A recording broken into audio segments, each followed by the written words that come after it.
Okay, we're continuing Shin Chaf Gimel, Halachal. So before we get to our real topic, I need to tell you something that the Shulchan says over here. It's not really a topic for today. I have to just mention it. But Shulchan says that in regular Hafrashas Challah has to be done in Mukaf, which means is that the thing that you're mafresh and the rest of the batter have to be next to each other. We're not really going to talk about that now, except that there's an exception that Challah does not need min hamukaf. Okay, there's a very important exception to that exception, a case where even the chutzar need min hamukaf. All of that we're going to talk about in Shin Chaf Hey, Halacha Beis, which is where that's really the din of mukaf is. But what's just the connection to the Shulchan says it in our din. That's why I'm mentioning it to you, and it's going to be relevant later to what I'm talking about. The raya that such a din is, that din does not say, to my knowledge, doesn't say it in the Mishnah or in Gemara that you don't have to have mukaf for chal sutzart. That's oddly enough, that's not any place you would think there would be a Mishnah that would say you don't need a mukaf for chal sutzart or a Gemara. There's nothing that says that. The whole raya, the one and only, as far as I know, the one and only raya that there's such a din that you don't need a mukaf in chal sutzart is because of the din we spoke about this time, and that is the Taisa says the Rosh says if it says you could be orchel if I could eat everything now and be mafresh later on, obviously it's not going to be min mukaf. So we could infer from there that it must be a chal chutzarts. Chal chutzarts is, that is the chal chutzarts, so it must be a chal chutzarts, there's no din min mukaf. Okay, but that's the raya that there's such a din. There is no version where it says the chal chutzarts you don't need to do min mukaf. It's a dig from that din. And in fact, if you read the Shulchan Aruch, it's laid out like that. Shulchan Aruch says in chutzarts you could be orchel. He says, in Eretz Yisrael you can't do that, and in Eretz Yisrael you have to be min mukaf. Okay? He didn't even sort of bother to tell you that in Chutzars you don't have to be min mukaf. Is that the reason you can't be orchel in itself? You can't be orchel, no, because it's tevel. You can't eat things because you're eating stuff before you have mafresh shumo or challah. Put those two halachas together. Because? They're not related.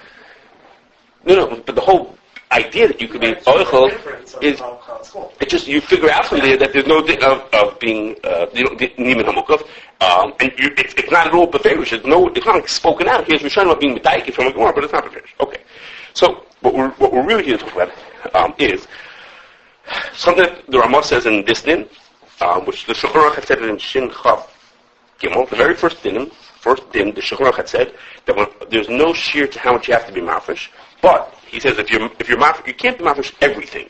If you make all of yourself challah, it's not good. That's a Mishnah. Okay, the Shulchan Aruch says it from a Mishnah. You can't be mafresh everything. Okay, but the Ramah doesn't say it in those words. The Shulchan Aruch said that in Shin Chaf Gimel.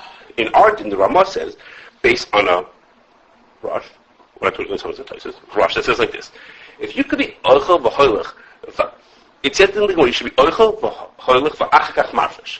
Why does the Gemara say you should be achakach mafresh? Why does the Gemara say that you should be mafresh from what's left over? Why doesn't the Gemara say you should be orchel v'hoilech and be meshayir the part that's going to be challah? It should say eat as much as you want and leave over the piece that will be challah. Why does it say that you're going to leave over a piece and be mafresh from that piece? Well, you don't have to be mafresh on the piece, just leave over enough to be challah. So let's say the share is the 24th or 48th, whatever your amount is, leave that amount over. Why does it say you should leave it over and then be mafresh? So you see from there that even when you're going to leave something over for later on, even though you're in chutzarets, you're mechuyev to have what we call Shee'arehah and Nikkarim. You have to do a Hafrashas that with the little bit that you have left, you're going to be mafresh part of it off of that and leave something behind. Okay, you can't just leave over the challah and then give that away as challah, and that's because of this thing. It's basically the same as that Mishnah that you have to be Shee'arehah and Nikkarim. Okay, now. Well, what's the deal? Maybe mafresh means it's a din Hafrashas.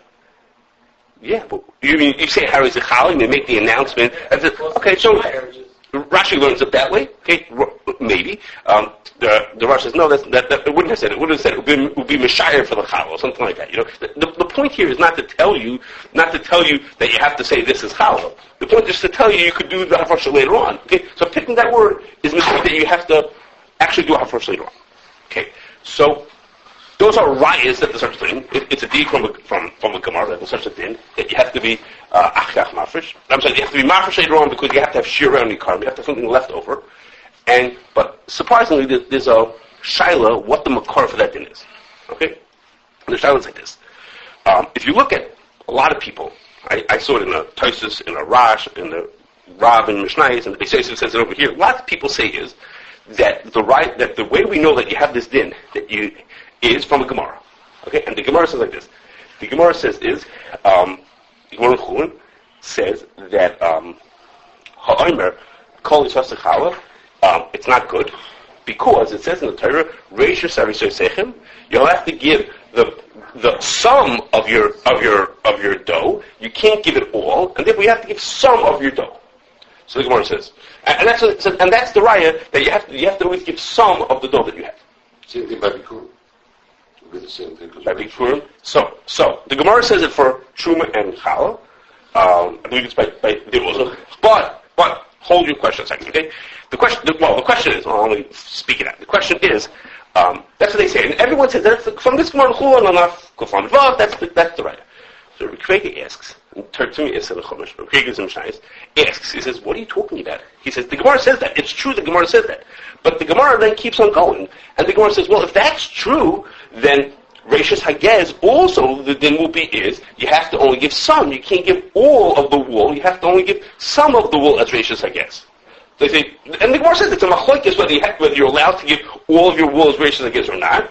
And if we're saying and therefore, so the implication is that if you would hold that Reishis Hagez you're allowed to give everything, then this wouldn't be true. Then Reishis doesn't mean that. Well, the din is in fact that for Reishis Hagez, we paskin, you're allowed to give it all.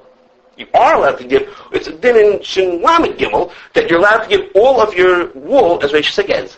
If you're allowed to give all your wool as Reishis Hagez, that means the word Reishis, there it says Reishis Gez Soncha Titain. The word Reishis does not mean only some. Reishis could be all if you want to. It doesn't make a difference. That's not Kedusha over there. The Chiluk is that over there, I don't think there's any Kedusha. Correct. Yes, that's correct. So therefore, there could be a machlok and you give it all and there's a matana. You're very smart. But as far as Kedusha... You're right. Hold it a second. You're very right, but just hold it a second, okay? I'm really smart. I think I remember something. I haven't finished the question yet, okay? You already have the answer. You're making a good point. But Rikveger asks, he says, the Gemara says that if you hold Reishis means that if Reishis means you have to only give some of it, well then, if so, by Reishis again, you should only be able to give some of it. And the Gemara says, it's a machlokes. Well, since we pass like this, they say, well then this shouldn't be the right. In fact, they say the makar to the din, halacha should not be from the Bavli, but should be from the Yerushalmi. The Yerushalmi says, almost the exact same drasha, from the very next pasuk, it says, May Reishis Arisoi Sechem, okay, from the first of your Reishis, and they learn May Reishis, V'loi Kol Reishis, you have to give part of what you're doing, and not all of your Reishis, and that's the makar. But the word Reishis by itself does not mean, the word Reishis by itself, they say can't mean that you should give some, because if you should give some, then by Reishis again you have to give some also. Okay?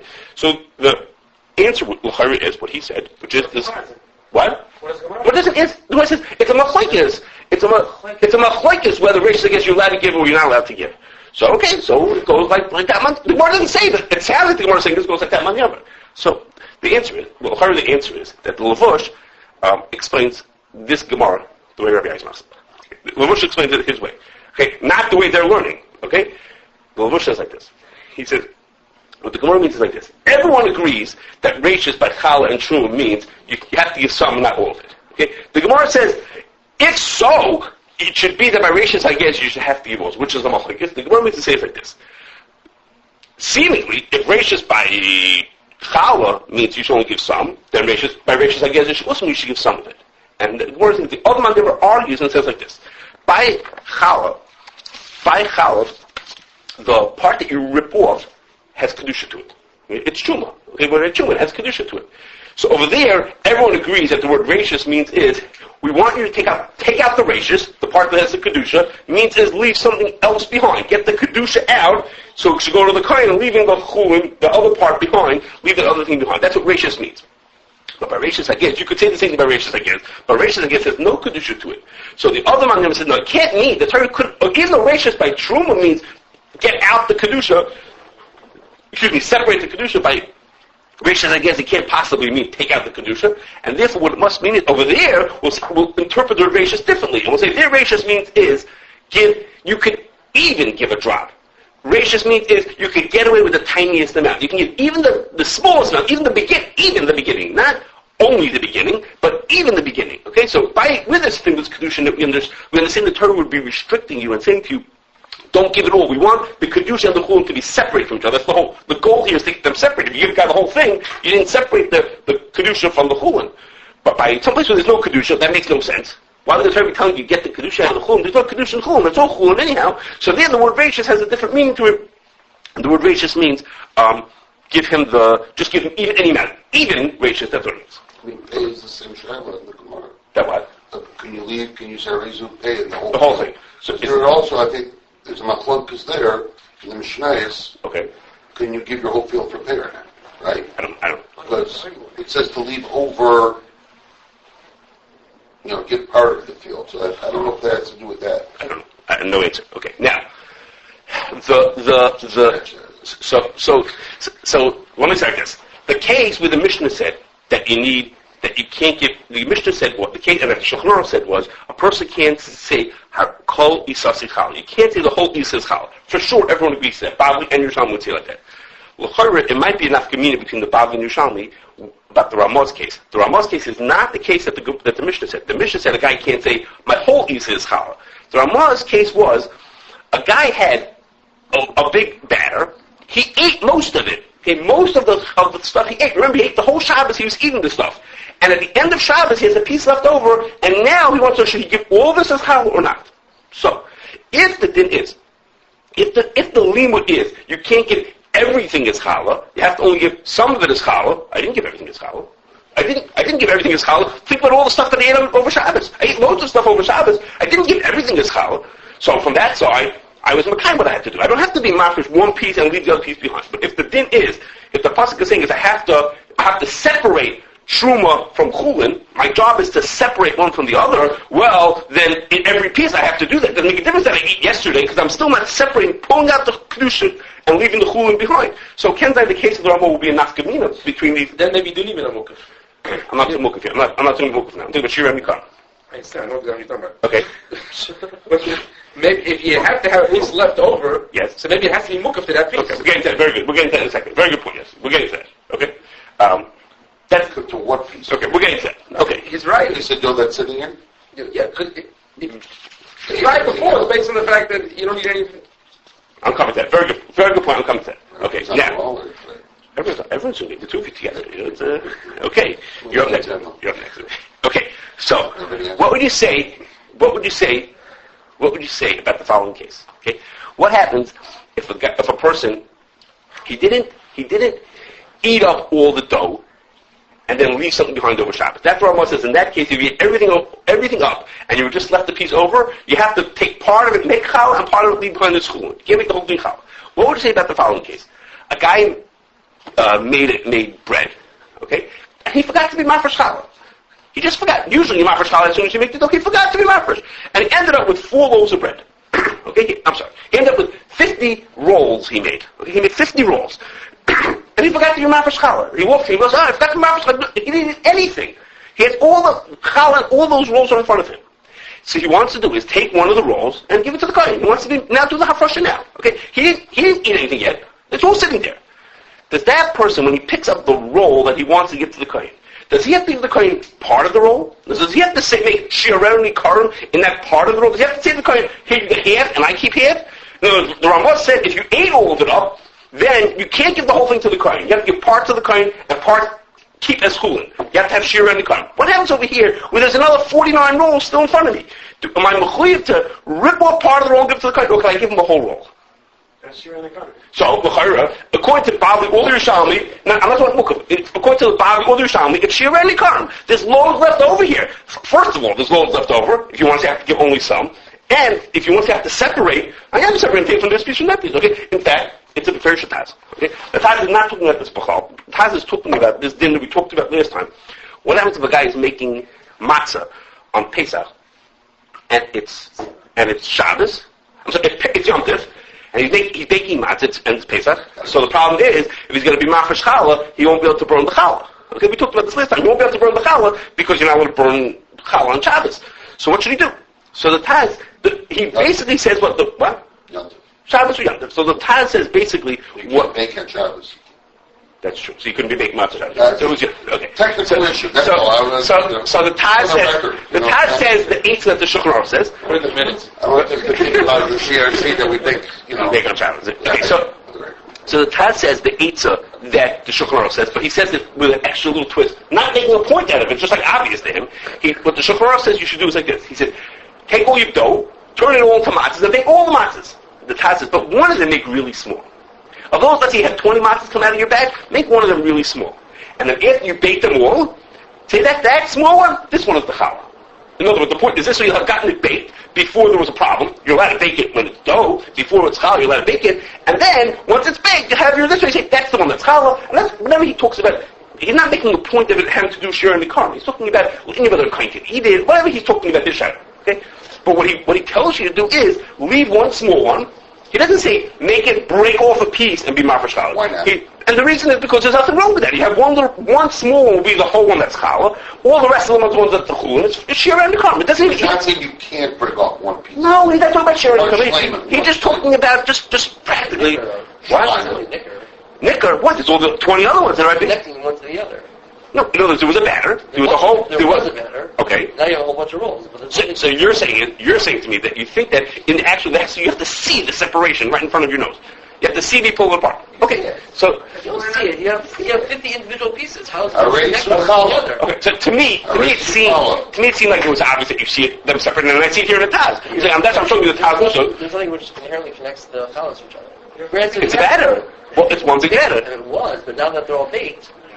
So this roll is... If you take them and put them in the freezer and pull them out, so they're still concerned, like, you can't tell them they're connected. Glasses are all connected. Okay, so that's what I thought. I thought that was correct. So, all of that... There is a amount of separation you can do that. I think it's not good anymore. What do you Like mean? if you give it a separate... You know, they should be mafresh one on the rest of them. They do have to be, like, if you give it out to other people, for sure it's... Or even if you're gonna give it to other people, you can't be mafresh.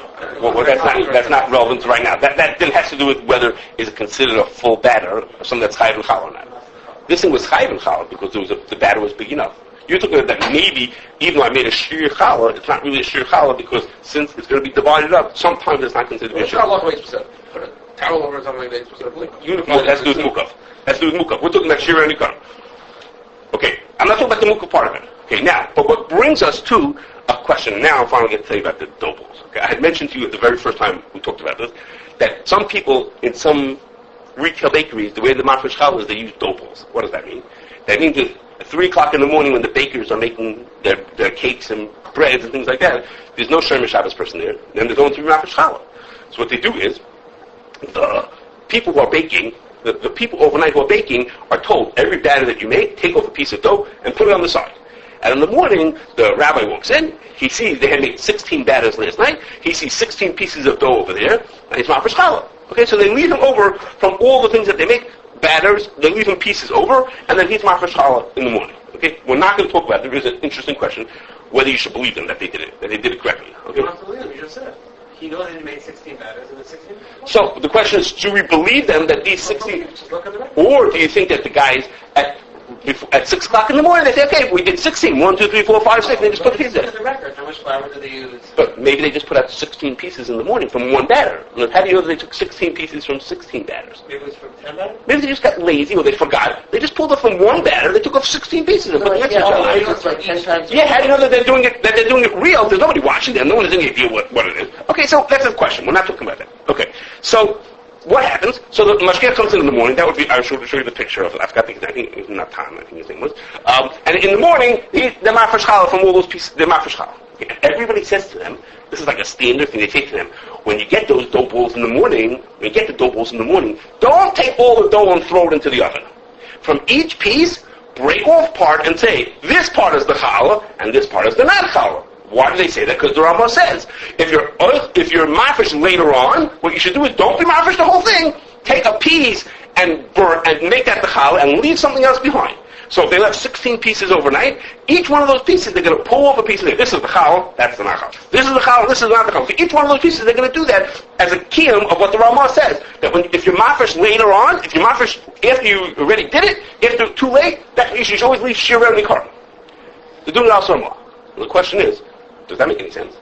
Is that what the Ramah meant? The Ramah's case was a case where the guy ate up all the rest of the food. Over here, they didn't eat up the rest of the food. All the bread that they baked and the cakes and the pastries, all that stuff is sitting in the display case. Right? The Mashiach shows up at 8 o'clock in the morning, there's loads left over. So what do you say? Was there anything sold? Doesn't make difference. It doesn't even that Shee'arehah and Nikkarim, there's loads that hasn't been eaten yet. You don't think that when the Mashiach shows up in the morning, it's all been eaten already. So, just like I said to you, if he made 50 rolls, he could take one whole roll and give it. So here, they made one little ball of dough and 20 pastries. So the 20 pastries are still there. So it's still Shee'arehah and Nikkarim. The Hafrashas, they sold the whole batch. Oh, come on, they sold it, and it was eaten also. Wait a second, it had to have been eaten also. I went to early morning share, And they all eat them. Okay, so that I mean, like, you know. That's Hafrashas. Okay, so Sold and ate. sold and eaten all of them. Okay, so Or they're concerned that the time Mashiach comes. So it's Xera until he was going to show up at 10, 11 o'clock. okay, so unfortunately, I don't think that my reading is that the people who are saying this are not. They just read the Ramah. The Ramah says, make sure when you do Hafrashas later on, leave a piece over. So I'm asking you. I'm going to be Melamed Zchus on them. Don't worry, we'll be Melamed Zchus. But I think that it's just a reading straight from the Ramah, but without understanding what he's saying. The Ramah is saying, you have to have Shee'arehah and Nikkarim. L'chayra, according to the Bavli, all the Yerushalmi, you have Shee'arehah and Nikkarim. Since, really it wasn't done from the Isa, so the Chila should be mafish from the Isa as opposed to something which is already baked. So I'm Pesach, I don't have the issue. We have a problem, you can't leave the dough over, so then the Taz says you couldn't be mafish already baked matzah. But here, when you have the ability to still have part of the Isa there, so we'd rather you take from the Isa as opposed to relying on the baked goods to already exist. You are taking from these. You just have to have Shee'arehah and Nikkarim. You have to. The Torah said, don't wait. The Torah said, don't give everything. Or it said, make a separation. Show that this is the Kaddish and that's the Chulin. Right. I'm doing that. Right. This is the Kaddish, the Chulin's over there. You're saying the Shee'arehah should be Isa too. Why? What's the... Because that's the... If that's true, Allah says that you have to do it from the Isa. I'm going to tell you that in a second. Okay. It's... I'll tell you in short. The Magen Avraham says, I'll tell you why in a second why. Okay? From here, if you open up just in your day, you would say no. Not look, right, you do whatever you want, 100% do whatever you want. I know kids eat dough, but it's not really... No, the normal case that people do this is on Shabbos. This is the normal case that the person does the Oichel V'Hoilach on Shabbos. On a regular Tuesday afternoon, when you realize you would do it just so you don't forget later on. The usual person who does it, and he eats he eats the whole Shabbos, he's eating baked goods. And then he has to see a little piece from Mitzvah Shabbos to do Hafrashas. Okay, so Ken Zayin, we could be Melamed Zchus and a lot of these people do it. Okay? I'm saying being Melamed Zchus, I mean it's like a funny thing. This is a made up thing. This is not Shulchan says leave over balls of dough and that's what you're supposed to do. This is like people have been doing this. They came up with this pizza recently. This is not like Gedolei Olim have been doing this for 1,000 years. This is just like people came up with it. So I don't know if we have to be Melamed Zchus, but we will be like this. I told you that Taisa says the way we know that there's a din of Mukaf. The way we know that in the Chutz La'aretz there's no din of Mukaf is from the din of Oichel V'Hoilach V'Achach Mafish. That's the entire source of that din. Okay? There's no Gemara that says in the Chalas Chutzah you don't need to be Mukaf. That's the whole din. So Taisa says you see from there if you could eat it first and be Mafish later on, obviously it doesn't have to be in a Mukaf because the other stuff is long gone. It's not here anymore. That's what Taisa says. That's the Ikar answer that Taisa says. But Taisa also says another answer. Okay, Taisa says also no, maybe I'm not right. Maybe this is considered Mukaf also. Like Yossi said, maybe it's considered Mukaf also because when I'm Mafresh, at the end of the day I'm going to be Mafresh a piece. Remember I told you the deal. It says Vachkach Mafresh. When I'm Mafresh one piece from the other one, so it's Mukaf, it's next to the Chulin that I'm being Mafresh from. The actual little piece that I'm not Mukaf to the whole batch, but it's Mukaf to the little piece I'm being Mafresh from. Maybe that's considered Mukaf also. Okay, now, that is not true in general. Okay, the Rambam says, he says, I want to tell you what the case of Mukaf means. What Shloimeh Mukaf means is, he said, if I have 50 apples, he didn't say apples, I have 50 apples in this house, and I have 50 apples in a different house, and I want to take off 2 apples to be mafresh as the truma for all 100 of these, I have to take 1/50th, taking 2 apples for the whole 100 apples that are here, Shloimeh Mukaf. Because these 2 apples are next to the 48 that are right in the same room, but they're not next to the ones that are in the next house. Okay? That's why Rambam gives an example of what Shloimeh Mukaf. Okay? So, even though it's next to some of them, it's next to 48 of them, no, that's Shloimeh Mukaf, because the 50 in the other house are not Mukaf. But l'chayr, what Tosfos means is that when the Gemara said you could be Oichel V'Achach Mafresh, maybe it didn't mean to say that by Chutz La'aretz you don't need any Mukaf, but by Chutz La'aretz you could do less Mukaf. By Chutz La'aretz you can get away with Mukaf that's just next to the little piece of chulin that it's next to, and you don't have to have real mukaf. Okay, real mukaf means it has to be next to everything. Okay, that's what Rambam says. Mukaf means everything has got to be there. But when it doesn't have to be real mukaf, you get away with less mukaf. Okay, which is maybe based on the dik and the pasuk. You could get away with less mukaf, and that's Taisus' other pshat. Now, it's not the din. It's not the din. According to Taisus, we would say that in Chutz La'aretz you do need minimum mukaf. Right? But that's not the din. The din is in Chutz La'aretz you do not need minimum mukaf. That is the din. You don't need minimum mukaf in Chutz La'aretz. We don't pass on that teretz of Taisus. But maybe the reason why people are saying pull off a piece and leave something behind is not because of the din of the Ramah of that Shee'arehah Nikkarim. They're not trying to be a kiyum of what the Ramah said. You have to have Shee'arehah Nikkarim. That's silly. If that's Shee'arehah Nikkarim, there's 50 cupcakes out there in the display case. Of course it's Shee'arehah Nikkarim. There's loads left over. I didn't eat everything. But as a kiyum of this, what Taisus says, other answer, which we don't pass like, that you want it to be min mukaf, that at least, maybe in Chutz La'aretz, you have to have a minimal amount of mukaf meaning at least close to some of the chulin. So for that, I have to pull off a piece that'll be mukaf to the chulin that I'm left to, but not because I'm trying to do Shee'arehah Nikkarim. You're not saying that, right? Okay. Okay. Saying this Taisus second Taisus is not brought anywhere in the Paiskim. Right, because we don't pass it. No garnish. Because we pass it. Because we pass it. We pass it. Household service is not even a mukaf. It doesn't. Which is that's the first teretz of Taisus. The other teretz of Taisus. I'm not trying out what happened to this. So now I do have to tell you. There's a Magen Avram and a Shulchan Aruch maybe who say that lechatchila you should do minimum mukaf for a household starts. Okay, so can that being Kashrus is on parents? Can that make you feel better? Yeah. Well, no. You say it's these minimum. No, they don't say minimum. You say it means all of it. They don't say minimum. No. They say that should be next to this type of minimum. That should be next to the piece you're being mafresh from. Okay, some kind of like a lechatchila to do it like that. Not to be totally not minimum, but at least it should be at least next to the thing next to it. Okay? Whether they mean the second term choice is not clear to me. Okay, you can look it up. It's not clear to me if they exactly what they're doing. It's a good question. You have to look at them. I'm not 100%, but Ken Zayin there's a riot from them that lechatchila you should try to do it, and there is such a thing that people talk about that lechatchila you should do. You shouldn't be oichel b'horos. You realize that it goes together. Okay, if we're saying according to this answer of Taisus, that maybe Taisus even says this, according to this answer of Taisus, that you have to make it a little mukaf. It has to be mukaf from some chulin. It has to be a little bit of mukaf. That would give a different hezber for why it says achach mafresh. Okay? The reason why it says mafresh is because you want to keep it minimally mukaf. Okay? Not like we said before that mafresh means to tell you that you have to have Shee'arehah Nikkarim. Okay? So it would be you want to be a little bit for that kind of mukaf, which again then the Ramah is not like that either. The Ramah says no. You see from that you have to be Shee'arehah Nikkarim. Okay? But so there's such a thing, and there are people who do that. They don't. If they have choice, maybe because they're afraid of forgetting. But so there's Ken and Zakrim. So if Cain, we could be. I know this sounds idiotic. I mean, it sounds funny. We're being malamet chos on what people are doing, and I hear more like you said that we'd rather think that they're just making a mistake. Okay, but it is very standard. You should know whether they're right or wrong. It is very standard to tell people when you rely on this dope method, which we don't do. We don't do it because of the weakness of the trusting that they're really being mafresh from every batter. But if you do it in places that do it, there are nice amount of hashgachas that do it. And they try to track it correctly, like, if they made 2 whole wheats and 1 blueberry and 4, rye breads, the 16 pieces should look different from each other. They should look like, hey, how come I don't see any blueberry batters over here? Something doesn't seem right. But anyhow, they try. It depends on how capable they are, But for the people who do it, that is what people say, that you should only be mafresh part of it.